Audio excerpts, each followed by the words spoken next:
Oke, selamat siang kawan-kawan. Berjumpa kembali dengan Mas Bro Tegal. Alhamdulillah saya udah makan kayak anak-anak ya. Sudah mandi, udah sholat. Saya akan kasih info PP lagi untuk kalian ya. Sambil rokokan ya, karena barusan ketemu nasi, barusan makan kira-kira begitu. Karena tadi pagi ada 3 tamu, ini pun sampai jam pas sampai duhur tadi tamunya itu. PP sudah mulai masuk ke 27 lagi kapitalisasinya ya, 27 triliun. Holdernya ini naik terus kawan. Ini sebentar lagi akan masuk 1000 holder lagi. Pokoknya tenang, koin ini akan bermasa panjang, bukan koin yang hilang pergi sesat, tidak. Ini akan menjadi permanen, diakui global, dan ini koin terseleksi alam betul. Nggak mudah akan koin sampai setahap ini. Hitnya, holdernya, kapitalisasinya bertahan di situ. Ini akan ETF juga yang lagi digarap. Saya rasa akan menjadi BTC-nya meme coin sih, akan raja meme. Tapi kalian tetap Dior ya, riset sendiri dalam dunia kripto berisiko tinggi. Selalu saya ingatkan, Dior semua risiko ditanggung masing-masing.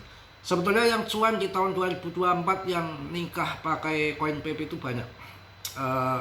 Juga tadi semalam ada temen juga member grup udah lama juga, dan dia seorang masih bujang tahun 2024 itu, namanya Pak Bras, Mas Bras Mata ya, Bras Mata namanya, dari Kudus.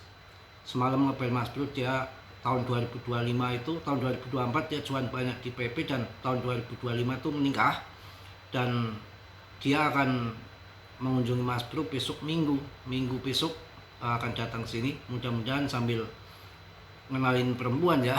Dia sama istrinya mau datang ke Mas Bro hari Minggu ya, bawa silaturahim. Dia cuan banyak juga. Waktu kenal saya ikut grup saya itu dia masih bujangan dari Kudus dan mau menikah sama orang Tegal, tapi nggak jadi. Nggak tahu kenapa nggak jadi. Dia mau datang ke perumahan elit besok di Tegal. Mudah-mudahan nanti sampai ke rumah Mas Bro. Pak Bras Mata ya, jangan lupa wadonnya ya, tapi Mas Bro tenang aja ya, saling mendoakan saja. PP ini banyak manfaatnya untuk bujang-bujang. Tadi ada juga dari Semarang juga, Mas Bro saya menunda nikah. Kenapa? Saya masukin koin PP semua, nanti sambil nunggu perempuannya juga sabar nunggu PP meledak. Mudah-mudahan tahun ini meledak. Sama, saya juga ngiri, saya ikut-ikutan juga. Tahun ini saya targetnya harus nikah juga. Mudah-mudahan PP ATH lah bisa untuk modal nikah. Sekarang modal nikah itu nggak kecil. Perempuan dikasih 50 juta aja nggak mau. Mereka 100 ya. Itu tadi macam-macam. Ya, gitulah kawan. PP saya rasa akan menjadi besar dan nggak perlu takut, karena penurunan kemarin itu sebetulnya short squeeze, karena ternyata saya cek di trading view-nya banyak lepret tinggi yang memang sudah penuh lepretnya, itu harus sudah besar, harus diambil, dan ini sudah mulai naik kembali. Dan dia juga ingin cari barang murah. Namanya lepret itu bodoh kita kalau ikut itu. Jadi kalau banyak yang lepret up, kita ngambil yang down. Dilihat di trading view, kalau banyak yang pasang ke bawah, kita cari yang posisi ke atas. Itu memang harus mutlak begitu, kalau enggak kita kecolongan. Karena apa tadi, data-data itu ada di bursa, maka memang makanan empuk bursa itu, lepret itu akan di squeeze ya, yang nanti yang kalau beratan yang ke bawah ya akan diangkat ke atas, kalau berat ke atas kayak kemarin ya diangkat ke bawah. Itu yang terjadi. Dan mengenai Kevin itu pengganti Fed itu, dia punya 20 aset digital.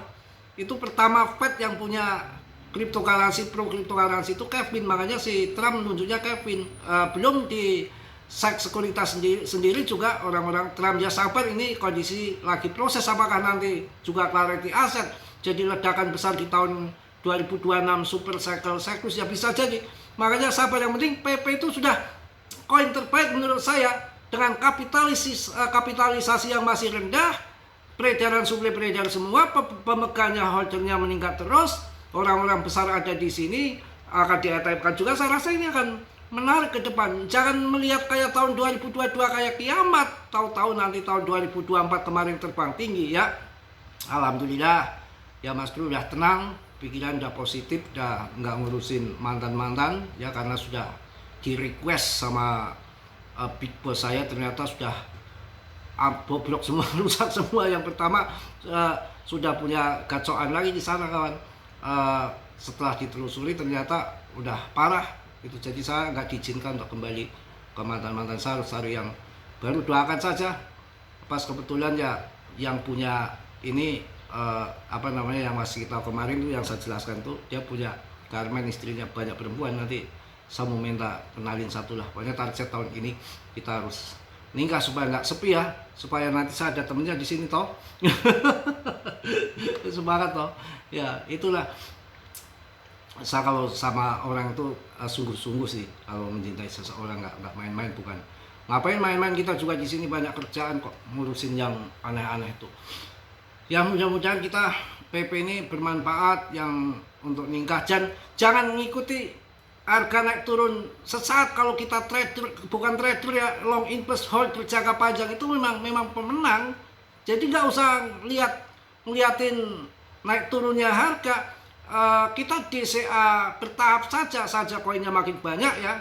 Mudah-mudahan sampai target 1 miliar koin ini. Kalau 1 miliar koin 0,5 aja dipotong bisa setengah miliar kan, dapat uang kan, lebih cepat menjual. Tapi memang secara fundament mendukung untuk ke arah situ, harganya di atas RP1 dan di Terawang. Yang percaya silakan, yang enggak ya enggak masalah, enggak soal. Namanya Rp1 itu akan sampai ke Rp2. Memang proses jangka panjang, karena ini koin ini akan permanen. Meme koinnya BTC, artinya nanti dana-dana yang masuk meme koin ya kebanyakan akan lari ke PP, seperti dana di atas 60% masuk ke BTC, sedangkan 40% baru masuk ke altcoin. Nanti yang investasi di meme coin mungkin dana akan 50% akan masuk ke PP, jadi rajanya meme coin kan, umpamanya baru yang 50 tersebar ke yang 50% baru tersebar ke meme coin yang acak-acak adut itu pokoknya.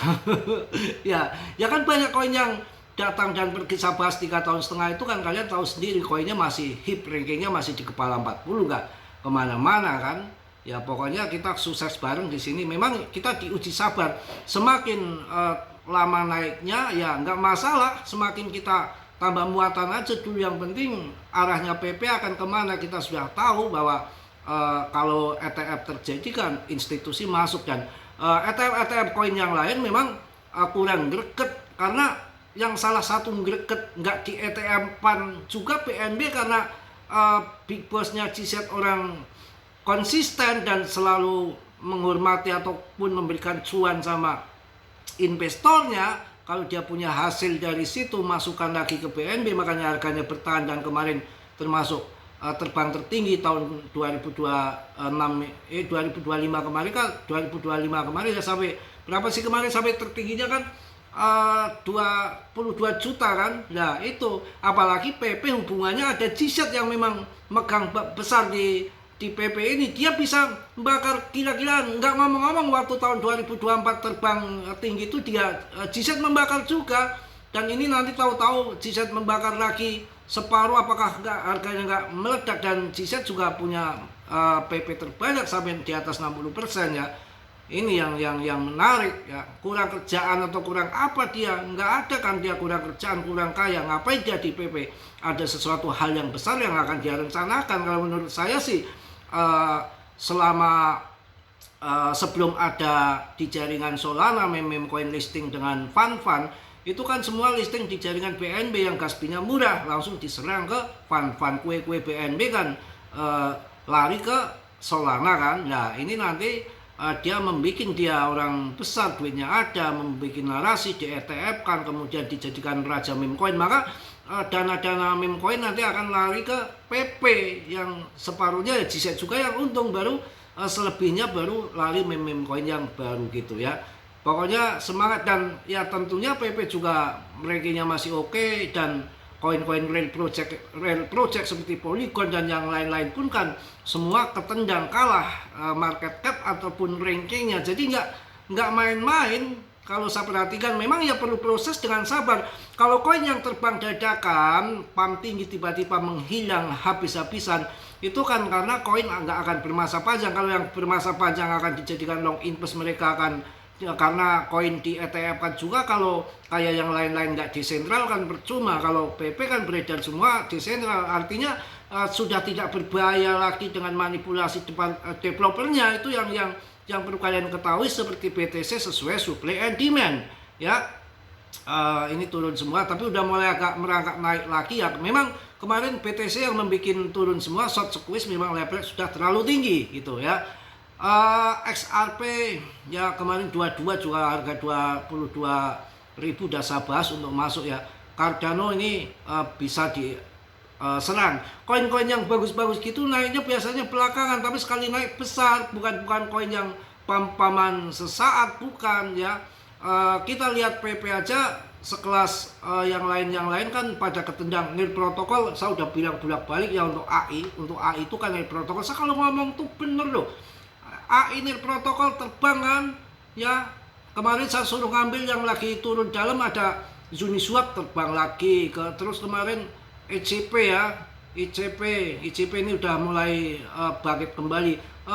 Bahkan PP itu saya masih banyak sangkut di Polygon ya. Polygon nih mudah-mudahan naik kembali ya. Mungkin itu aja untuk siang hari ini yang saya berikan info untuk kalian, untuk semangat kalian saja. PP saya yakin akan luar biasa ke depan. Jadi jangan lihat naik turunnya harga jangka pendek, tapi kita bagaimana memperbanyak koin-koin kita supaya nanti cuannya besar dan menjual nggak begitu mahal. Sudah cuan gede, yang sangkut di atas, DCE di bawah, maka pembelian kita akan semakin murah ya. Tetap dia riset sendiri dalam dunia kripto, berisiko tinggi, bisa cuan dadakan atau membeli mendadak, semua tanggung jawab masing-masing. Mas Bro hanya memberikan info sebatas yang Mas Bro tahu. Oke, salam dari Tegal Mas Bro. Wassalamualaikum warahmatullahi wabarakatuh. PP Jos.